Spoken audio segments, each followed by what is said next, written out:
Desde muito tempo, o ser humano sempre procurou maneiras de registrar e guardar momentos importantes da sua história, sendo a fotografia uma dessas maneiras. Ao longo dos anos, incontáveis fotos foram tiradas para registrar diversos momentos, cada um com uma história por trás. Entretanto, existem aquelas que ficaram marcadas não por serem fotos que representavam bons momentos, mas sim por possuírem um contexto obscuro que as rodeiam. E é por isso que no vídeo de hoje eu irei falar sobre algumas fotografias com uma história macabra por trás. Sem mais enrolação, vamos começar.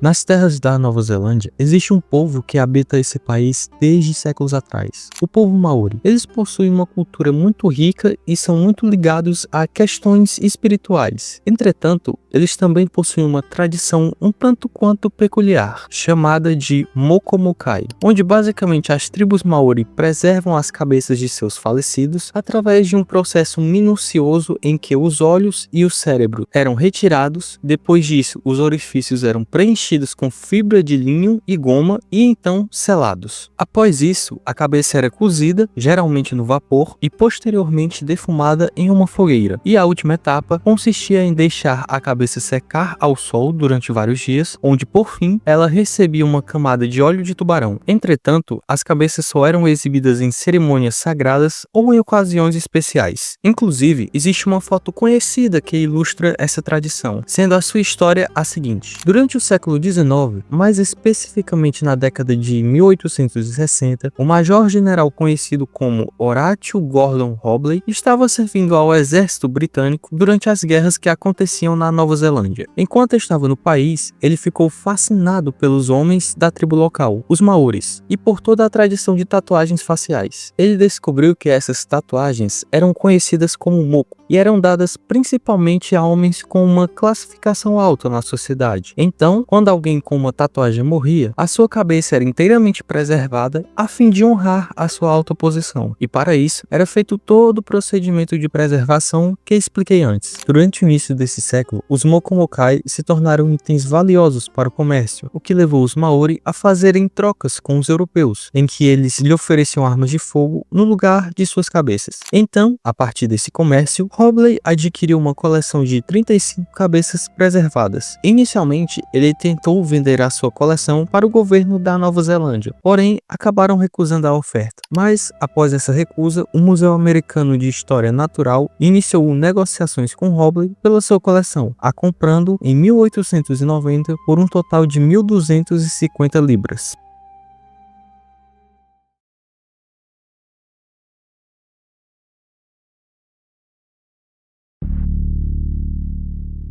Joachim Kroll foi um serial killer alemão que foi condenado por 8 assassinatos e uma tentativa de homicídio. Ele afirmou que começou a desenvolver seu apetite por assassinatos quando trabalhava em uma fazenda, ajudando no abate de animais. Kroll começou sua onda de assassinatos durante o ano de 1955, quando ele foi até a aldeia de Wallstedt, onde capturou e matou Irmgard Strel, uma jovem de 19 anos, a qual ele estrangulou até a morte e violentou seu corpo depois. Seu próximo delito ocorreu 4 anos depois, em 1959. Seguindo os mesmos moldes do crime anterior, ele matou a jovem Clara Freida Tesme, porém, desta vez, começou a mostrar traços daquilo que seria sua marca registrada, o canibalismo. Kroll teria removido os pedaços de sua vítima e levado para casa, onde preparava o jantar. Sua onda de crimes chegou ao fim em 3 de julho de 1976. Naquele dia, Kroll sequestrou Marion Kettner, uma menina de apenas 4 anos. Pouco mais tarde, um vizinho perguntou se ele sabia o que estava bloqueando a tubulação do banheiro partilhado do prédio. Kroll respondeu ao seu vizinho de maneira irônica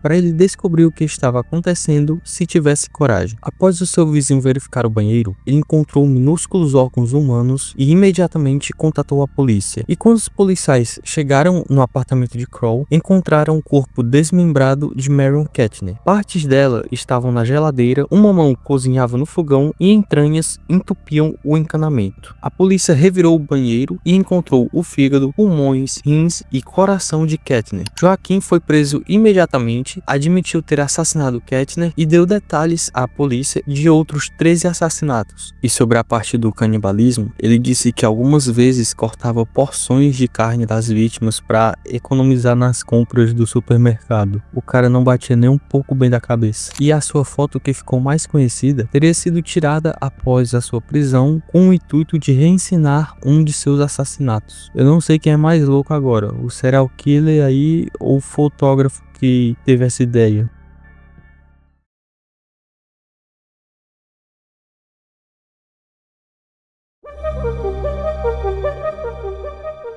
No ano de 1954, um renomado fotógrafo chamado John Gaunt estava descansando em sua casa na cidade de Hermosa Beach, quando de repente ouviu seus vizinhos gritarem e percebeu que havia alguma coisa acontecendo na praia que ficava próxima à sua residência. Então, sem hesitar, John pegou a sua câmera e correu para a costa. Ao chegar lá, John avistou um jovem casal a mais ou menos 200 metros de distância e resolveu fotografá-los. Após tirar a foto, John percebeu que o casal não estava muito bem. Eles pareciam estar atormentados com alguma coisa, já que ambos seguravam um ao outro aflitos enquanto olhavam para o mar de uma maneira angustiante. O fotógrafo concluiu que alguém teria se perdido, o que realmente tinha acontecido. Mas o que ele não esperava é que quem havia se perdido foi o filho do casal. Alguns minutos antes, a criança de 1 ano e 7 meses, chamada de Michael, estava brincando na costa, até que as ondas o puxaram para dentro do oceano. Pouco tempo depois, o corpo de Michael foi encontrado sem vida a alguns quilômetros da praia. Na manhã seguinte, a fotografia apareceu na primeira página do Los Angeles Times, o jornal para o qual John trabalhava, intitulada Tragédia à beira-mar. Todos ficaram comovidos com aquela foto, ainda mais depois de saberem a história por trás dela. E no ano seguinte, aquela foto rendeu ao John o prêmio Pulitzer, onde a crítica descreveu seu trabalho como profundamente comovente. Entretanto, o peso de ter sido responsável por eternizar aquele momento nunca foi fácil para John suportar. E, após a sua morte em 2007, a filha de John revelou à Times que ele se emocionava muito ao pensar naquelas pessoas, ainda mais por ter uma criança em casa na época. E ela ainda teria acrescentado que, por mais que seu pai não conhecesse o casal da foto, ele sentia uma grande empatia por eles.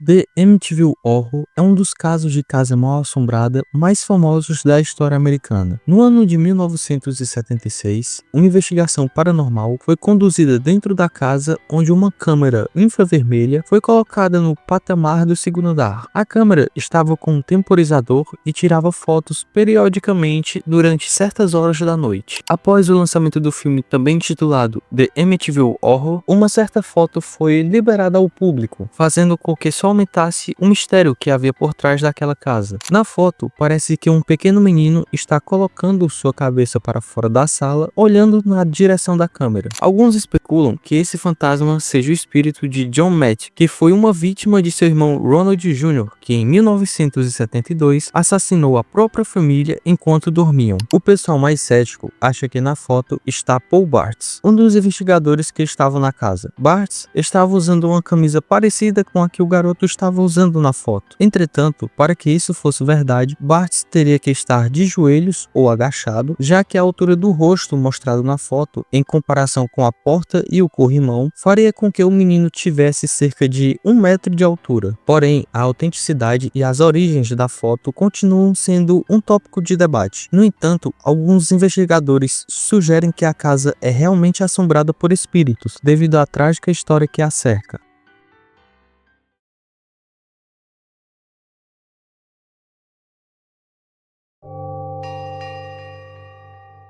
Anatoly Moskvin é um historiador russo que foi preso em 2011 após serem descobertos 26 corpos mumificados de meninas e mulheres em seu apartamento. Moskvin tinha um profundo interesse em cemitérios, rituais funerários, morte e ocultismo, além de manter uma biblioteca pessoal com mais de 60 mil livros e documentos sobre o assunto, bem como uma grande coleção de bonecas. Guardem bem essa informação. No dia 2 de novembro de 2011, Moskvin foi preso pela polícia, que investigava uma série de profanações de túmulos em cemitérios e arredores dessa cidade aqui. Investigadores do Centro de Combate ao Extremismo descobriram os 26 corpos no apartamento e garagem de Moscavy, e todos estavam transformados em bonecas. Algumas fotos divulgadas pela polícia mostram os corpos sentados em prateleiras e sofás que se encontravam em pequenas salas cheias de livros, papéis e numa desordem em geral. Embora apenas 26 números tenham sido descobertos em sua casa, Moscavy era suspeito de profanar até 150 túmulos, depois que a polícia encontrou vários acessórios de sepulturas em sua casa, como placas de metal removidas das lápides. A polícia também descobriu instruções para fazer os bonecos, mapas de cemitérios da região e uma coleção de fotografias e vídeos que retratam sepulturas abertas e corpos desenterrados. Embora nenhuma dessas evidências pudessem ser conclusivamente ligadas a qualquer um dos corpos encontrados no apartamento. E o motivo pelo qual Moscavy fazia isso seria para encontrar uma maneira de trazer essas pessoas de volta à vida, e usava as técnicas de mumificação para preservar os corpos até achar uma maneira de ressuscitá-las.